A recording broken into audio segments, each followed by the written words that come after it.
तिरंगे में लिपटा ये भारत माँ का जवान रमेश चंद्र है। देश की रक्षा के लिए जम्मू कश्मीर के बनिहाल में दुश्मनों के इरादों को नेस्तनाबूद करने के लिए डटा हुआ था। कड़ाके की ठंड में न तो जोश कम था न जज्बा। पर इसी दौरान सूबेदार रमेश चंद्र की तबीयत खराब हो जाती है और उन्हें इलाज के लिए उधमपुर के आर्मी अस्पताल में भर्ती करवाया जाता है। वहां से इतनी बुरी खबर आएगी कि पूरा करनाल गमगीन हो जाएगा, ये किसी ने भी नहीं सोचा था।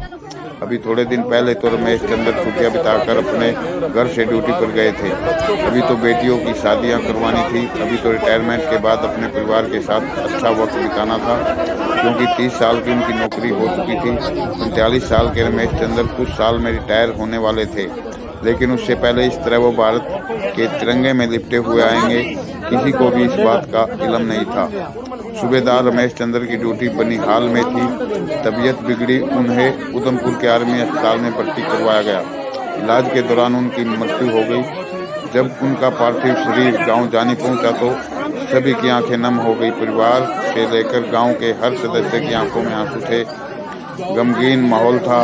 सेना के जवानों ने राजकीय सम्मान के साथ तिरंगे में लिपटे हुए रमेश चंद्र को सलामी देकर नम आंखों के साथ विदा किया।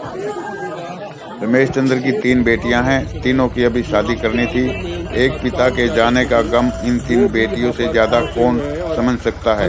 तीनों बेटियों ने अपने पिता के पार्थिव शरीर को मुखाग्नि दी। सबने भारत माँ की जय के नारों के साथ सूबेदार रमेश का अंतिम संस्कार किया।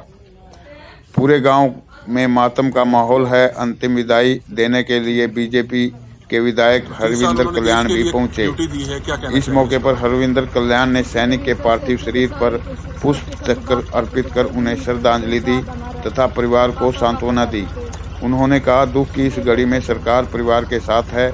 वे स्वयं मुख्यमंत्री मनोहर लाल से इस घटनाक्रम की पूरी जानकारी देंगे और हर संभव मदद के लिए प्रयास करेंगे। इस दौरान उन्होंने सेना से आए अधिकारियों से भी चर्चा की। विधायक ने कहा कि सूबेदार रमेश चंद्र के अचानक निधन से परिवार के साथ साथ समाज व देश को भी बड़ी क्षति हुई है।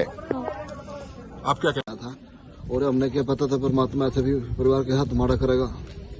तो अचानक क्या हुआ? कुछ अचानक कुछ ऐसा था, बर्फबारी में कुछ ऐसा सुना हमारे को भी, बर्फ ने कुछ दबाया, कुछ ऐसा कुछ हुआ इसके साथ। तबीयत बिगड़ गई? तबीयत बिगड़ गई।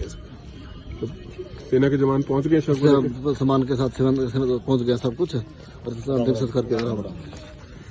रमेश चंद्र जी अभी ड्यूटी पर ही थे अपना जम्मू कश्मीर के अंदर, और अभी 3 दिन पहले ही उनकी तबीयत अचानक बिगड़ी ड्यूटी करते करते ही। तो वहाँ पर बस उनका तो पहुंचने वाला है शरीर जी? हाँ, बस अब थोड़ी देर में ही पहुंचने वाला है उनका पार्थिव शरीर।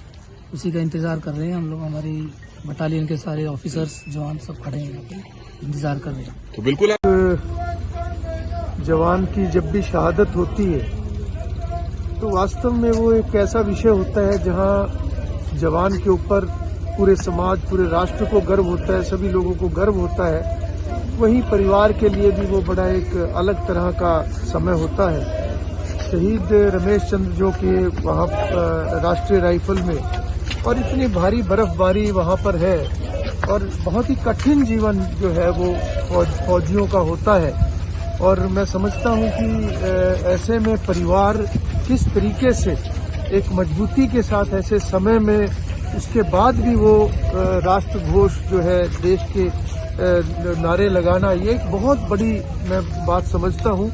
और ऐसे सपूत जो ऐसे महान उनके जो माँ बाप हैं जिन्होंने ऐसे सपूत को जन्म दिया, मैं समझता हूँ कि ये पूरे समाज के लिए एक बहुत बड़ा गर्व का विषय है। और हम सबको भी प्रेरणा लेनी चाहिए कि कैसे राष्ट्रभक्ति के साथ जीवन हर व्यक्ति को जीना चाहिए, चाहे वो किसी भी कार्य में है, उसको राष्ट्र के लिए ही, समाज के लिए, राष्ट्र के लिए जीना चाहिए। रमेश चंद्र जी को आज पूरा गांव, पूरा इलाका आज श्रद्धांजलि अर्पित कर रहा है, उनकी शहादत को नमन कर रहा है कि जो ऑन ड्यूटी वो ऐसे वातावरण के अंदर वो ड्यूटी, और ऐसे हर फौजी जिस तरीके से ड्यूटी करता है, रोंगटे खड़े हो जाते हैं जब जानकारी ऐसी मिलती है। तो आज हम सभी शहीद रमेश चंद्र जी को नमन करते हैं, उनको श्रद्धांजलि अर्पित करते हैं, और परिवार के साथ आज पूरा समाज हर तरीके से खड़ा है।